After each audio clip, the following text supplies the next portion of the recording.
Your নির্বাচন পর্যবেক্ষণ মিশনের চূড়ান্ত প্রতিবেদন দাখিল হয়েছে, আমাদেরকেও দিয়েছে, মাননীয় বিরোধী দলীয় নেতার কাছেও দিয়েছেন। তো তারা বলেছেন নির্বাচন বিশ্বাসযোগ্য কোনো ইঞ্জিনিয়ারিং দেখা যায়নি। গতকালকের পত্রিকা একটা, দুইটা, তিনটা, আমার কাছে আর বেশি পত্রিকা নাই। কিন্তু মাননীয় বিরোধী দলীয় নেতা এক জায়গায় শেকায়েত করেছেন যে হ্যাঁ, বিএনপি সংস্কারের বিষয়ে টালবাহানা করছে। তা আমি এখন পত্রিকাগুলো ফেলে দিলাম। তিনি আবার বলেছেন যে কোনো দলিলপত্র কাগজ ছাড়া, স্পেসিফিক কোনো কিছু ছাড়া যেন কথা না বলি, কয়েকদিন আগেও বলেছেন। আমি যা বলতে চেয়েছিলাম সেটা বলতে গেলে অনেক সময় লাগবে, বলতে পারছি না। তারপরেও বলি, মানে স্পিকার, এখানে তো ইতিহাস চর্চা অনেক হয়েছে, তো ইতিহাসের আকাশে তো অনেক তারা।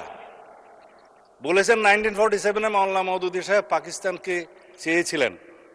এইটা মাননীয় স্পিকার আজকে এত বছর পরে, কত বছর হলো তো জানি না, এখন 47 থেকে 2000, তারপরে 25, বোধহয় 75 বছরের বেশি হয়ে গেল, 78 হয়ে গেছে। আজকে এই নতুন ইতিহাসটা আবিষ্কার করার জন্য আমি ধন্যবাদ জানাচ্ছি। এখন 1971 সালকে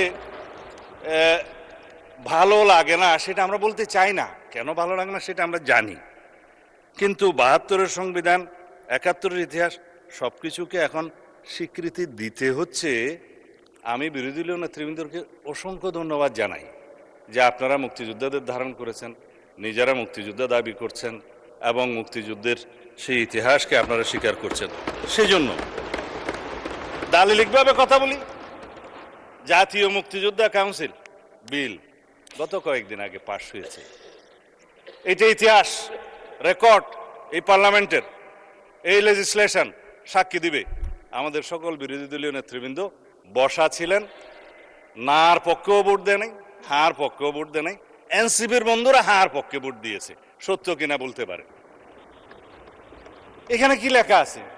সাব্যস্ত ঐতিহাসিকভাবে, এই আইনগতভাবে, উভয় পক্ষের স্বীকৃতি পাবে লেখা আছে, বাংলাদেশের মহান স্বাধীনতা অর্জনের লক্ষ্যে পাকিস্তানের বিরুদ্ধে যুদ্ধ লিপ্ত হইয়া হানাদার ও দখলদার পাকিস্তানি বাহিনী এবং তাহাদের এই দেশীয় সহযোগী রাজাকার আল বদর আল শামস, তৎকালীন মুসলিম লীগ, জামাত ইসলামী, নেজামে ইসলাম এবং দালাল ও শান্তি কমিটির বিরুদ্ধে মুক্তিযুদ্ধে সক্রিয় অংশগ্রহণ করিয়াছেন।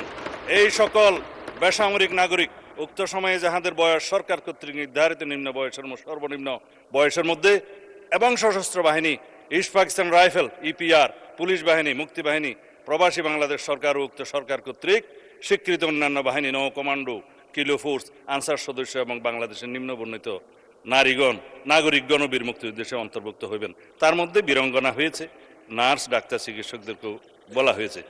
এটার নাম হচ্ছে বীর মুক্তিযোদ্ধার ডেফিনিশন। ইতিহাস সাব্যস্ত হয়ে গিয়েছে, সম্মত হয়েছে, এটা নিয়ে যেন আর কখনো বিতর্ক আমরা না করি জাতীয়ভাবে, এই অনুরোধ থাকলো। বিভক্তি আর চাই না, স্বীকৃত দলিল। মুক্তিযুদ্ধের ডেফিনিশনে কি বলা হয়েছে?